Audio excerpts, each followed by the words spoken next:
A garçonete do casamento do bilionário, quando viu o noivo, ficou paralisada. Então ela pegou o microfone gritando algo que deixou todos perplexos. Júlia abriu os olhos na manhã de uma sexta-feira, como todas as outras, e pensou que ir dormir à meia-noite para levantar às 5 não era nada fácil. A jovem de 20 anos tem uma rotina bastante atribulada de trabalho para ajudar sua mãe, Sueli, a sustentar a casa e o irmão mais novo, Josué, de 12 anos. Júlia sempre sonhou ser médica, mas viu esse sonho escapar de seu horizonte quando seu pai, Fernando, abandonou a família há quase 10 anos. A menina que amava incondicionalmente seu pai precisou sofrer com a triste verdade. Ele deixou os 2 filhos e a esposa para trás, sem nem pensar no sofrimento que estava causando. Desde então, Júlia ajuda sua mãe no que pode. Há cerca de 5 anos, ela conseguiu um trabalho numa grande confecção de roupas de ginástica. Nos finais de semana, para ajudar a aumentar a renda familiar, Júlia faz bico de garçonete em eventos como casamentos. É exatamente nisso que a moça está pensando agora, pois terá um dia estressante na confecção e no sábado precisará acordar cedo novamente, pois terá um trabalho como garçonete no casamento de um bilionário. Júlia achou curioso quando soube que essa festa é, na verdade, uma renovação de votos. Ou seja, é um casamento de pessoas que já são casadas. Tendo uma família tão disfuncional, é difícil para Júlia imaginar que as pessoas se casam mais de uma vez com o mesmo cônjuge. Seja como for, é um trabalho extra, e ela está precisando nesse mês. Ela e sua mãe, Sueli, estão com dificuldades para pagar todas as contas. Há algum tempo, elas levaram Josué, o irmão mais novo de Júlia, ao médico, e após alguns exames, foi descoberto que o garoto sofre de uma alergia alimentar bastante rara. Assim, ele precisa de acompanhamento especializado e de uma dieta desenvolvida especificamente para atender às suas necessidades, o que não vai ficar nada barato. Ao lembrar do irmão e do sofrimento dele quando come algo que não pode por falta de opção, Júlia pulou da cama e se arrumou para o trabalho. Na confecção, ela encontrou Marcelo, colega de trabalho e amigo pessoal, que ajudou Júlia a conseguir os trabalhos extras de garçonete. Com 24 anos, Marcelo está cursando engenharia mecânica e também precisa fazer alguns bicos nos finais de semana. Ele sempre diz para Júlia: estudar é caro, mas é um investimento. Ao dizer isso, ele tenta convencer a amiga a buscar por uma formação superior. No entanto, Júlia já abriu mão desse sonho faz tempo. Às vezes, ela lembra de como sonhava ser médica e se entristece ao saber que isso nunca poderá acontecer. Como driblar todas as dificuldades da vida para estudar? Durante o trabalho, Júlia e Marcelo conversaram sobre a festa de casamento do bilionário. Servir nesse tipo de evento era divertido. Sempre dava para comer um pouco quando o chefe dos garçons não estava olhando. Enquanto conversavam, os 2 não puderam deixar de notar os olhares maldosos de Bárbara. A colega de trabalho tinha uma grande implicância com Júlia e Marcelo. Os 2 não compreendiam por quê. Marcelo se lembra que se dava bem com Bárbara antes da chegada de Júlia, mas desde que a moça entrou na fábrica, a amizade desandou. Há quem diga que Bárbara queria ser mais do que amiga de Marcelo, e que, por sua vez, Marcelo quer ser mais do que amigo de Júlia. Quando alguém faz esse tipo de insinuação, Júlia finge que não está ouvindo e prefere não tocar no assunto. Não é que ela não ache que Marcelo é bonito, mas, para a garota, é difícil pensar em se envolver romanticamente com alguém por medo de sofrer como sua mãe sofreu ao ser abandonada com 2 filhos para criar. O que mais entristece Júlia com seu pai é o fato de que, por causa dele, ela não consegue confiar em ninguém plenamente. O expediente na confecção acabou, Júlia e Marcelo estão muito cansados, pois foi um dia puxado de produção intensa. Os braços da moça estão latejando de dor, mas é importante que estejam bem no dia seguinte, já que ela vai precisar servir os convidados do bilionário e com um sorriso no rosto. Essa será uma tarefa difícil. Renata, a esposa do bilionário que irá renovar os votos de casamento no dia seguinte, está às voltas com a organização dessa festa há semanas.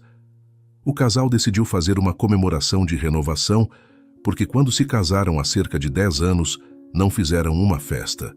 Era um momento delicado e os dois decidiram não chamar muita atenção para a sua união. Porém, agora as coisas são diferentes. Renata fez questão de tranquilizar Francisco, seu marido. Os motivos que os impediram de fazer uma grande festa no passado já não eram obstáculos para a sua felicidade. Além disso, Renata, como filha de um magnata, sempre teve tudo o que quis, e em seu hall de conquistas faltava uma festa de casamento. O dinheiro do casal é, na verdade, da família de Renata. Francisco conheceu a esposa quando trabalhava para ela no passado na grande empresa farmacêutica do pai dela. Naquela época, Renata se apaixonou intensamente por aquele rapaz e fez de tudo para persuadi-lo a ficar com ela. Ele até deixou uma mulher com quem vivia na época para ficar com Renata. Francisco não está nem tão envolvido e nem tão animado com essa renovação de votos com Renata. Por ele, os dois continuavam quietinhos, como estiveram todos esses anos. Há fantasmas que é melhor não tirar do armário, e como dizem por aí, em time que está ganhando não se mexe. Porém, sabendo que é bem pior contrariar Renata, Francisco já se conformou. O sábado começou bem cedo para Júlia. Para estar às 8 da manhã no local em que a festa de casamento vai ser realizada, a moça levantou às 5 horas. Nada diferente dos dias de semana, porém, nem por isso menos sofrido. Mesmo sem muita energia, a moça engoliu um pedaço de pão seco junto com um gole de café pingado. Nos 2 ônibus que ela pegou, Júlia não foi sentada, mas ainda assim deu seu jeito para ler, mesmo estando em pé. Grande fã de romances policiais, a menina estava lendo o livro A Casa Torta, de Agatha Christie. A autora inglesa é a sua favorita e também a favorita de Marcelo. Ele, que já leu esse livro, disse para Júlia que ela se surpreenderia com o final, algo inovador e bem fora da curva do que a rainha do crime costumava escrever. Enquanto lê histórias sobre personagens que assumem a identidade de outras pessoas e que são encontradas após anos escondidas, Júlia reflete sobre o que faria se isso acontecesse um dia. Como ela reagiria se um dia visse seu pai novamente? Ela tinha pouco mais de 10 anos quando seu pai partiu, e dessa forma se lembra perfeitamente do seu rosto. Mas, para que pensar em algo que nunca vai acontecer? Ao chegar no local em que será a festa de casamento, Júlia encontrou Marcelo, que a esperava com um sorriso no rosto. O amigo abraçou Júlia como sempre fazia. Esses abraços costumavam durar mais tempo do que o esperado para um abraço de amigos. Enquanto a abraçava, Marcelo sussurrou em seu ouvido que Bárbara também estava lá. Ao que parece, ela conhece alguém que trabalha na empresa de garçons e foi indicada para atender na festa. Ao ver Júlia e Marcelo juntos, Bárbara os olhou de cara feia e cochichou algo com a menina que estava ao seu lado. As duas riram. Júlia respirou fundo e decidiu que não deixaria Bárbara e nem ninguém estragar o seu dia. Aquela diária era importante para que ela pudesse ajudar sua mãe a pagar uma nova consulta para Josué em um especialista na condição dele. Os garçons e garçonetes foram reunidos no belo e amplo jardim da mansão do casal que faria a cerimônia de renovação de votos. Quando olhou para a mansão, Júlia teve um pensamento que a entristeceu. Algumas pessoas com tanto e outras com tão pouco. Como podia ela, sua mãe e seu irmão viverem de forma tão difícil enquanto aquele casal tinha uma casa de perder de vista? Bárbara olhava para a casa e só conseguia pensar que queria ter a sorte de se casar com um homem que pudesse lhe dar uma casa que fosse ao menos 1/3 do tamanho e beleza daquela. Sonhar com dinheiro foi o que sobrou para Bárbara desde que ela percebeu que Marcelo não tem esse tipo de interesse nela. Ainda pior, ele está interessado em Júlia. Só aquela tonta, segundo Bárbara, não percebe. Mas, como vingança, Bárbara quer tentar prejudicar Júlia durante o serviço de garçonete. Se ela derrubar uma bandeja ou ofender alguém, poderá nunca mais ser chamada. Pelo menos nesse trabalho, Bárbara poderia ter a atenção de Marcelo somente para si. A manhã transcorria com tranquilidade quando Bárbara colocou discretamente o pé na frente de Júlia, que tropeçou e caiu derrubando as taças que estavam em sua bandeja. As taças estavam vazias, pois a festa ainda não tinha começado. Porém, houve uma grande bagunça de cacos que voaram para todos os lados. Para completar a falta de sorte de Júlia, Renata, a noiva, passou pelo local bem na hora. Muito irritada, ela gritou com a menina perguntando se ela tinha mão mole para derrubar a bandeja dessa forma. Júlia, que pensou em responder da forma desaforada que bem sabia, engoliu em seco e respondeu apenas com um "Desculpe, senhora, não acontecerá mais". Renata, que adorava demonstrar insatisfação com os funcionários, aproveitou a situação para dizer: é um absurdo pagar tão caro por um serviço de atendimento como esse e receber funcionários com tamanha má vontade. Júlia só conseguia pensar que o verdadeiro absurdo era ter pessoas que podiam se casar infinitas vezes com festas como aquela, enquanto seu irmãozinho estava sofrendo em casa. Com a imagem de Josué em mente, Júlia decidiu que não diria nada. Renata olhou para a moça com desprezo e afirmou: se não estivéssemos com falta de garçons para a festa, eu mesmo te demitiria do evento. Sem saber definir se era sorte ou falta dela ter que continuar naquele trabalho, Júlia começou a juntar os cacos das taças. Marcelo, que estava ocupado em outra parte da organização, só ficou sabendo do ocorrido algum tempo depois. Júlia contou para ele que Bárbara tinha colocado o pé na frente para ela tropeçar. Marcelo, que dificilmente se irritava, ficou muito bravo e decidiu tirar satisfações com Bárbara. Os dois começaram a discutir no meio do jardim.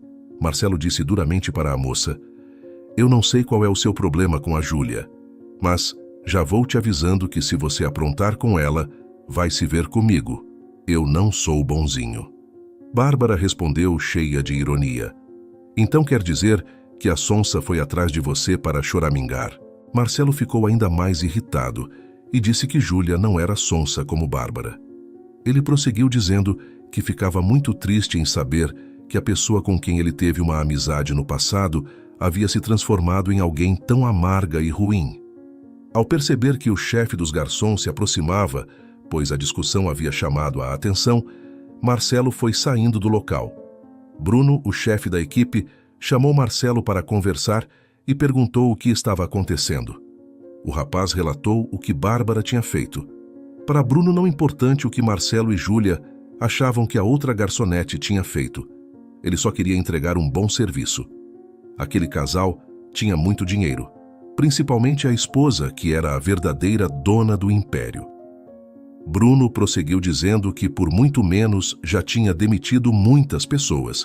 Então Marcelo e Júlia precisavam se comportar. Caso contrário, seriam cortados daquele e de outros casamentos que a empresa organizasse.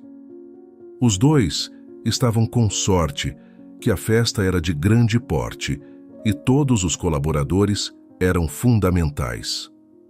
Uma pessoa a menos faria muita diferença. Imagina 2 ou 3, contando com Bárbara. Renata estava se preparando para a sua entrada triunfal. Não importava que seria no jardim da sua casa. Ela queria um casamento com tudo o que sempre sonhou. E não foi possível quando sua relação com Francisco começou. Ela ainda estava irritada com a garçonete incompetente que deixou as taças caírem. Inclusive, a rica mulher falava sobre isso com a funcionária que a estava ajudando a colocar o vestido de noiva. A faz-tudo de Renata se chama Ana Clara e já está habituada com as reclamações da chefe. Formada em administração de empresas, Ana chegou até Renata para uma entrevista para trabalhar na empresa de sua família. No entanto, acabou como ajudante de madame. Embora seja um pouco frustrante, tem seus momentos recompensadores, como esse exato instante em que alfinetou a patroa fingindo que a estava ajudando com o vestido de noiva. Renata deu um grito e reagiu de maneira bastante exagerada para quem levou uma alfinetada leve. Com os olhos cheios de ódio, Renata olhou para a funcionária e lhe disse: "Se você não tiver cuidado, será a próxima a levar uma bronca e ser demitida." Ana Clara já conhecia as ameaças da patroa e por isso não ficava nem nervosa diante dessa possibilidade. Onde mais Renata encontraria uma pessoa com ensino superior pronta para ser sua assistente? Aquela mulher mesquinha tinha que se contentar em receber o pior atendimento. Estava condizente com a sua personalidade. Em outra parte da mansão, Francisco bebia uísque puro e tentava acalmar os seus ânimos. Até hoje, ele conseguiu filtrar as fotos em que aparecia e eram publicadas em jornais, blogs ou sites.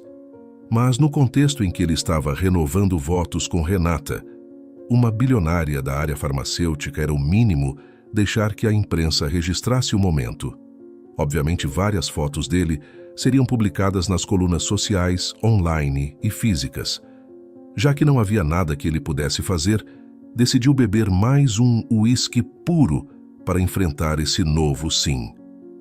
A primeira vez que disse para Renata, ele se viu preso numa armadilha da qual não conseguia escapar.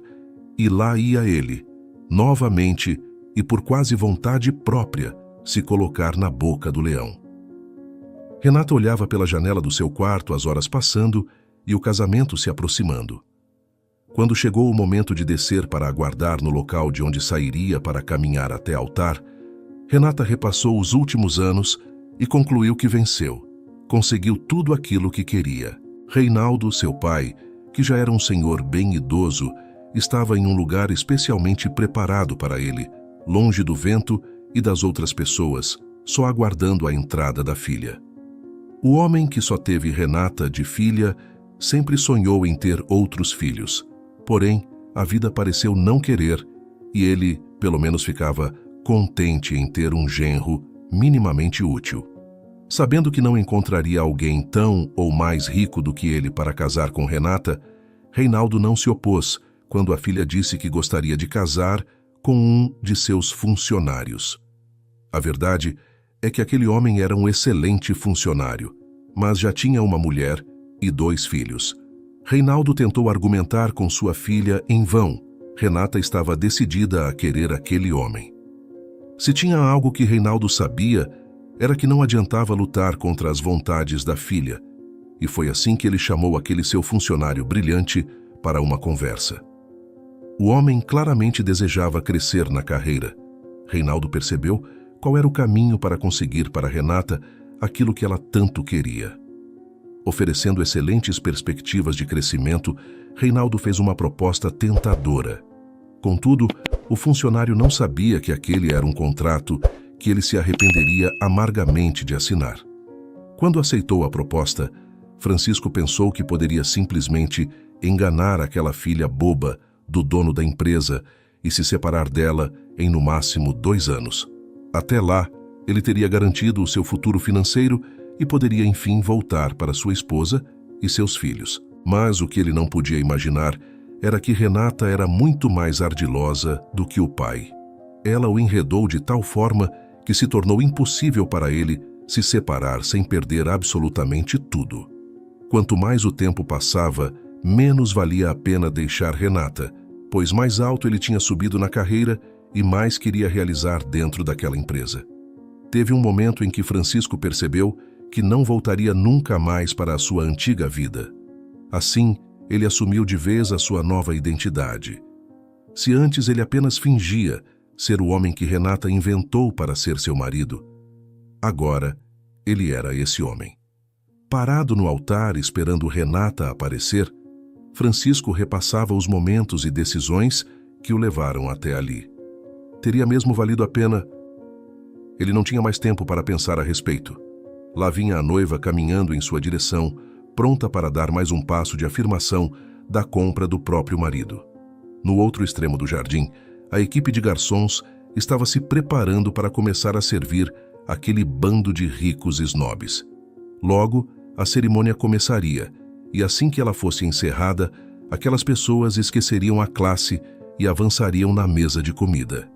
Assim que ouviram a música, que indicava que a noiva estava entrando, todos se viraram para vê-la. Júlia, embora não pensasse em se casar, achava vestidos de noiva lindos e sempre queria observar a escolha da dona da festa quando servia nesse tipo de cerimônia.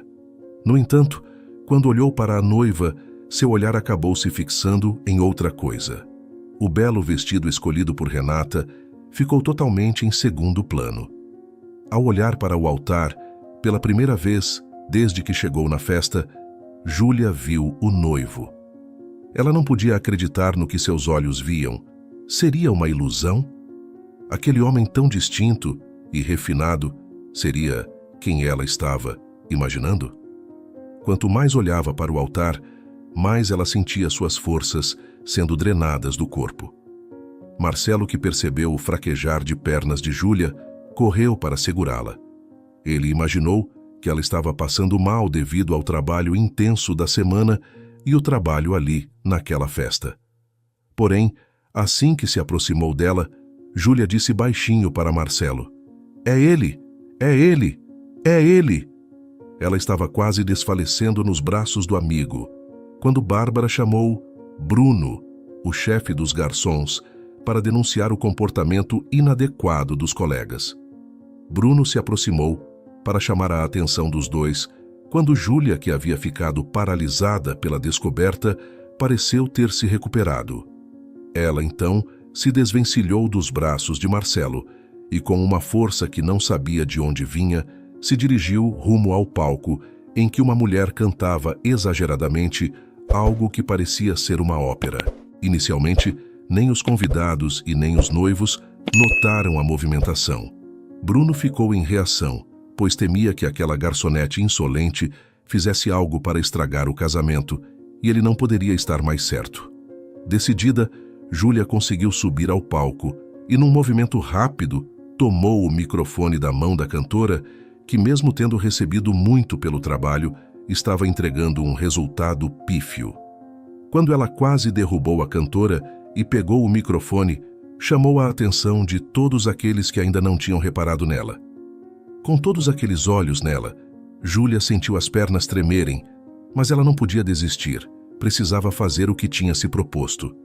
Ela não sairia de lá sem cumprir o propósito que nasceu dentro dela ao ver o rosto do noivo.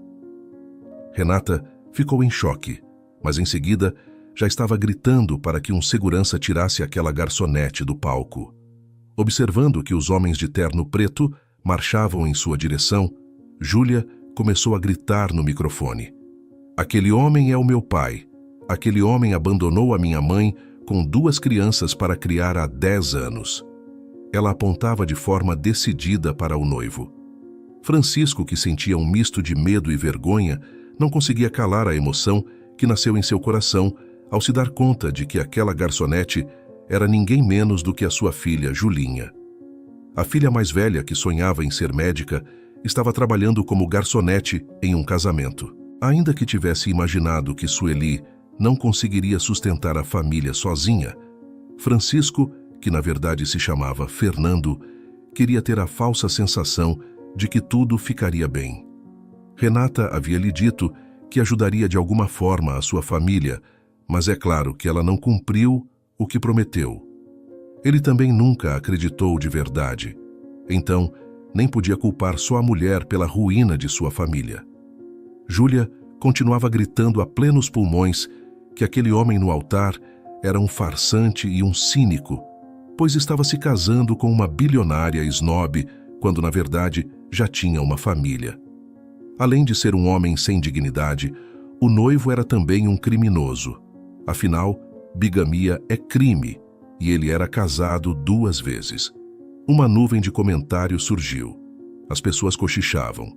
Várias faziam caras de choque e tantas outras riam apontando para Renata. Os seguranças, por fim, chegaram ao palco e seguraram brutalmente Júlia. Claramente eles colocavam mais força do que necessário para retirar a moça do palco. Marcelo, ao ver isso, correu em socorro de Júlia. Bárbara se divertia com a cena e pensava que Júlia nunca mais seria chamada para servir em nenhum casamento. Com os olhos cheios de lágrimas, Júlia ainda conseguiu gritar uma última pergunta para seu pai, antes que tomassem o microfone de sua mão. Ela perguntou: "Como você pode fazer isso com a gente?" Francisco, que estava imóvel, olhando fixamente para a filha, sem dizer nada, então disse apenas movendo os lábios: "Eu não sei."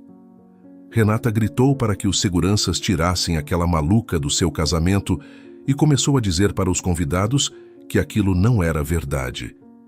Aquela moça tinha algum problema com ela. Devia ter sido demitida de alguma empresa por ela. A menina estava tentando estragar o casamento desde o momento em que derrubou um monte de taças mais cedo. Se isso não era prova de que ela estava com má intenção, então Renata não sabia de nada. Finalmente, Francisco decidiu que estava na hora de reassumir a sua identidade como Fernando e reagir. Ele gritou para que os seguranças soltassem a moça. Em seguida ele disse: "Essa moça que se chama Júlia não disse uma única coisa que não seja verdade e de que eu não me envergonhe." Renata olhou para Francisco com muita raiva e ele soube que ela desistiria até destruí-lo após ter sido exposta daquela forma na frente dos seus convidados. Mas agora isso já não importava. Na verdade, nada importava. Francisco encarou como um sinal do universo a presença de Júlia como garçonete em seu casamento. Era o que ele precisava para entender que aquela não era e nem nunca foi a sua vida. Francisco sabia que havia se vendido, mas se fosse possível recuperar a sua vida, assim o faria. Júlia não sabia como se sentir, pois reconhecer que havia sido uma péssima pessoa no passado não fazia de seu pai uma boa pessoa agora.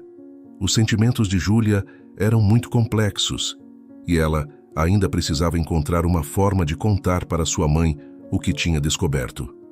Francisco desceu do altar e começou a caminhar na direção de Júlia, mas para chegar até ela, precisava passar por Renata, que estava enfurecida. Ele passou pela esposa que o havia comprado e disse apenas: "Sinto muito. Eu devia ter te dito não há 10 anos. Eu não posso seguir nessa farsa." Francisco deu as costas para Renata e continuou caminhando em direção a Júlia, que estava amparada por Marcelo.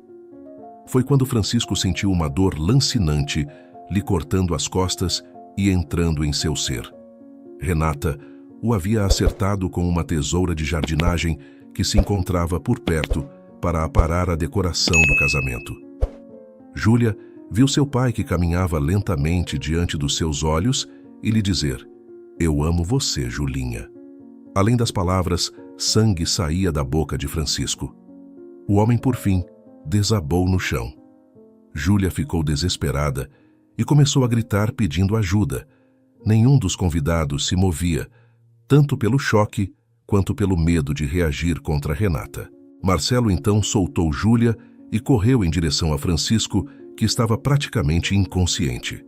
O rapaz tirou o avental que usava e usou a peça para estancar o sangramento.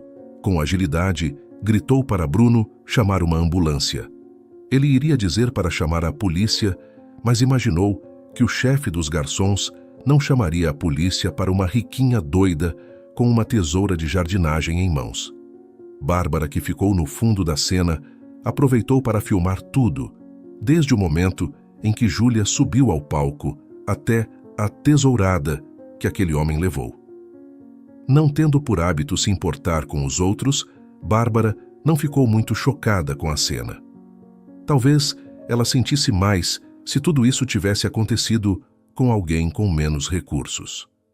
Reinaldo, o pai de Renata, aproveitou a comoção do público com a tesourada para orientar seu segurança de confiança a discretamente retirar Renata da cena do crime. O homem deveria levar a filha do magnata para o heliponto. De lá, ela iria para São Paulo e depois pegaria um voo internacional. Não era nem para parar de trocar de roupa. As orientações eram de cortar parte do vestido de noiva para que parecesse um vestido branco convencional. Era imprescindível que Renata fugisse para bem longe para evitar a humilhação de ter que depor e talvez até ser presa. Essa possibilidade Reinaldo nem cogitava, pois pensava que seu dinheiro que comprou um marido poderia comprar também a liberdade para a filha. Enquanto todo esse plano de fuga era articulado, a ambulância chegou e levou Francisco em estado grave para o hospital. Júlia foi na ambulância segurando a mão do pai e pensando em como contaria toda aquela loucura para Sueli e Josué. Marcelo chamou a polícia, porém, quando os policiais procuraram na propriedade, não encontraram nem sinal de Renata. Marcelo então estava se preparando para ir ao hospital encontrar Júlia quando foi interceptado por Bárbara. Educadamente, ele disse que estava com muita pressa e não poderia conversar naquele momento. Ela então disse que, pelo bem de Júlia, ele deveria parar e ouvi-la, sem entender. Marcelo disse que lhe daria 5 minutos. Bárbara disse que filmou tudo o que aconteceu e que postaria nas redes sociais Júlia subindo ao palco como uma maluca e depois o pai desaparecido dela sendo golpeado. Marcelo olhou com desprezo para Bárbara e disse que uma baixeza daquelas só poderia vir de uma pessoa mesquinha como ela. Quando ele se preparava para ir embora, ela disse que ele poderia evitar que tudo aquilo acontecesse, bastava que ele não visse mais Júlia e ficasse com ela. A proposta era simples. Marcelo olhou para ela e respondeu que ela era realmente muito ingênua de pensar que aqueles ricos snobs da festa já não tinham filmado e postado. Àquela altura, Júlia já devia estar famosa nas redes sociais. Além disso, ela não fez nada reprovável. Ao contrário, ela fez com que seu pai reconsiderasse a decisão de se vender por dinheiro. Marcelo ainda disse que nunca cometeria o mesmo erro de Francisco se vendendo em troca de qualquer coisa, ainda que fosse um vídeo comprometedor. E ainda tinha o fato de que aquele vídeo era uma prova, fazendo sinal para um dos policiais. Marcelo disse: "Essa moça filmou tudo. Aí está a prova de que a senhora Renata apunhalou aquele homem." O policial pediu para ver o vídeo e então disse para Bárbara que o celular estava apreendido como prova. Eles transfeririam o vídeo e depois devolveriam o aparelho. A garota não podia acreditar que tinha acabado de perder seu celular para a polícia, que certamente apagaria o conteúdo do telefone dela antes de devolver. Assim que o policial se afastou, Marcelo disse para Bárbara: "Você sabia que agora os ricos têm uma mania estranha de proibir que seus convidados usem celulares durante a cerimônia? Ninguém mais filmou além de você, que descumpriu a regra de não estar com o celular no trabalho." Marcelo tinha razão. Não se rendeu à chantagem e evitou a exposição de Júlia nas redes sociais. Bárbara ficou com cara de boba, sem acreditar que havia perdido tudo. Momentaneamente o seu celular, a sua base de chantagem e o cara por quem era loucamente apaixonada e certamente gostava de Júlia. No hospital, Francisco passou por uma cirurgia complicada que demorou horas. Júlia ligou para a mãe e pediu que ela fosse ao hospital. Ela deixou claro que não estava machucada. Sueli foi até o hospital sozinha, como a filha havia pedido, mesmo sem entender nada. Quando Sueli chegou, encontrou Júlia amparada por Marcelo. Os dois pareciam muito tensos. Ao questionar a filha sobre o motivo de estarem lá, a mulher foi surpreendida por um relato emocionante de Júlia, de como ela encontrou o pai no casamento em que foi trabalhar. Enquanto Júlia contava, Sueli se lembrava que o marido tinha mesmo uma chefe que o cercava e se chamava Renata, mas ela nunca ligou uma coisa à outra. Nunca imaginou que uma mulher rica daquelas iria querer roubar o seu marido. Ainda em choque, a mulher percebeu que só poderia esperar ele se recuperar para ter uma conversa decisiva. Após longas horas no centro cirúrgico, Francisco foi encaminhado para a UTI para se recuperar. A família, que não o via há 10 anos, foi informada de que ele ainda não estava fora de perigo, mas sua situação já era menos grave. Alguns dias depois, Francisco finalmente acordou e o primeiro rosto que viu foi o de Júlia. Em seguida, viu Sueli e um garoto que ele demorou para entender que era Josué. Embora sentisse muita dor, o homem sorriu ao perceber que havia recuperado seu bem mais precioso, a sua família. Ao longo das semanas de recuperação, Francisco, que voltou a ser chamado de Fernando, soube que não teria chance alguma de retomar o casamento com Sueli, mas que poderia conviver com os filhos. Ele então chamou Júlia e Josué para lhes comunicar que, ao longo dos anos em que esteve com Renata, trabalhou na empresa dela e guardou o dinheiro que ganhou com seu suor. Esse dinheiro seria usado para ajudá-los a prosperar na vida. Júlia poderia estudar e Josué receberia um tratamento de ponta. Inicialmente, eles quiseram recusar por acharem que era dinheiro de Renata, mas acabaram aceitando porque era um dinheiro de direito do pai deles. Fernando ainda sentiria dores no local da tesourada e poderia ter dificuldades para andar durante um bom tempo, mas estava a se recuperar muito bem. Renata foi presa em Barcelona em uma operação feita em colaboração entre o Brasil e a Espanha. O dinheiro de Reinaldo não evitou que ela fosse presa e o vídeo gravado por Bárbara se tornou o principal trunfo da promotoria. Com a vida mais colorida, Júlia deixou de afastar Marcelo. O rapaz percebeu que estava diante de sua grande oportunidade e então, numa tarde de sábado, em que não precisariam trabalhar, ele se ajoelhou diante dela e perguntou: "Você quer namorar comigo?" A moça respondeu um alegre e sonoro "Sim". O medo da desilusão parecia ter passado. A verdade e a coragem são forças poderosas que podem transformar vidas. Enfrentar desafios com bravura, mesmo quando eles trazem dor, pode abrir caminho para a cura e a reconciliação. O amor incondicional e a determinação em superar obstáculos são lembretes de que nossos sonhos podem ser adiados, mas nunca devem ser abandonados. A força para seguir em frente e lutar por um futuro melhor, apesar das adversidades, é um exemplo de resiliência e esperança. Atos de coragem, por mais chocantes que possam ser, podem trazer à tona verdades necessárias e libertar-nos das amarras de um passado repleto de mentiras e enganos. Por mais sombria que a situação possa parecer, há sempre uma oportunidade para a redenção e para encontrar a felicidade. Com determinação, verdade e amor, é possível reconstruir sonhos e alcançar a paz interior. E aí, gostou da história? O canal Vivências Narradas agradece sua companhia. Não se esqueça de dar um like no vídeo, se inscrever no canal e comentar aqui embaixo o que achou da história. Até a próxima!